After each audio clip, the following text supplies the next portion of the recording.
దేశంలో ఉన్న ఐఐటీస్ అన్ని కలిపి దగ్గర దగ్గర ఒక 20 కంపెనీస్ పైనే వాటిని బ్యాన్ చేస్తున్నాయి రిక్రూట్మెంట్స్ కి. ఎందుకంటే ఈ కంపెనీస్ రిక్రూట్ చేసుకుంటున్నాయి స్టూడెంట్స్ ని కరెక్ట్ గా జాయినింగ్ టైం కి, జాయినింగ్ 2 రోజులు ఉంది లేదా ఒక రోజు ముందు లేదా అదే రోజు వాళ్ళకి డిక్లైన్ లెటర్స్ పంపిస్తున్నాయి. అండ్ చాలా కంపెనీస్ ఏంటంటే వాటి salary some X amount and 30 lakhs అనుకుంటే ఒక 5 lakhs తగ్గించి 10 lakhs తగ్గించి పంపిస్తున్నారు మళ్ళీ జాయినింగ్ లెటర్స్, ఆఫర్ లెటర్స్. వీళ్ళ స్టూడెంట్స్ కి ఏమవుతుంది, ప్రాబ్లం అవుతుంది. ఐఐటీస్ లో ఏంటంటే ఒక రూల్, ఒక్కసారి ఒక కంపెనీకి అటెండ్ అయ్యి ఆఫర్ లెటర్ యాక్సెప్ట్ చేసిన తర్వాత ఇంకో కంపెనీకి అటెండ్ అవడానికి లేదు. ఎందుకంటే ఇది రౌండ్ రాబిన్ లాగా మిగతా స్టూడెంట్స్ అందరికి కూడా రావాలి ఆఫర్స్ అనే విధంగా అనమాట. ఎందుకంటే ఇప్పుడు ఒక 100 మంది స్టూడెంట్స్ ఉన్నారనుకోండి, టాప్ 15-20 మెంబర్స్ కే రిపీటెడ్ ఆఫర్స్ వస్తా ఉంటే వెనక వాళ్ళకి పరిస్థితి ఏంటి?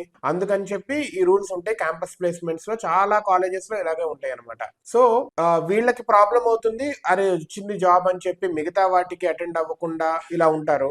అదే విధంగా అరే ఒకటి వచ్చిందిలే అని చెప్పి బయట కూడా క్యాంపస్ లో వాకిన్స్ ఇట్లా వెళ్లకుండా, అవుట్ ఆఫ్ క్యాంపస్ వెళ్లకుండా ఉంటారు, వచ్చింది కదా జాయిన్ అవుదామని చెప్పి. ఫైనల్ గా వీళ్ళు జాయిన్ అయ్యే టైంకి ఇలా అయ్యేసరికి ప్రాబ్లం అవుతుంది. సో ఈ కంపెనీస్ ని, ఆ కంపెనీస్ రికార్డ్ మొత్తాన్ని స్టడీ చేసి వీళ్ళు అన్ని ఐఐటీస్ కలిపి కలెక్టివ్ గా ఈ రెస్పాన్స్ చెప్తున్నారు. ఏంటంటే they are banning these companies అనమాట. ఒకవేళ స్టూడెంట్స్ కనుక ఈ కంపెనీస్ అప్లై చేసుకోవాలంటే వాకిన్స్ ద్వారా అవుట్ ఆఫ్ క్యాంపస్ వీళ్ళు వెళ్ళొచ్చు, కానీ క్యాంపస్ లో మాత్రం they are not allowing these companies అనమాట. So obviously this is the responsibility of the colleges to backtrack or else to check the company's credibility. ఎందుకంటే at the end of the day student భవిష్యత్తే పాడయ్యేది వీటి వల్ల. So be careful. Companies కూడా they should be responsible. ఏ student ని like వాళ్ళు economics, వాళ్ళ డబ్బులు ఇవన్నీ చూసుకుంటారు, but at the same time offers ఇచ్చేటప్పుడు, రోల్ అవుట్ చేసేటప్పుడు ఇదంతా లాంగ్ టర్మ్ చెక్ చేసుకోవాలి, whether they have that bandwidth to accommodate these many students అనేది కూడా.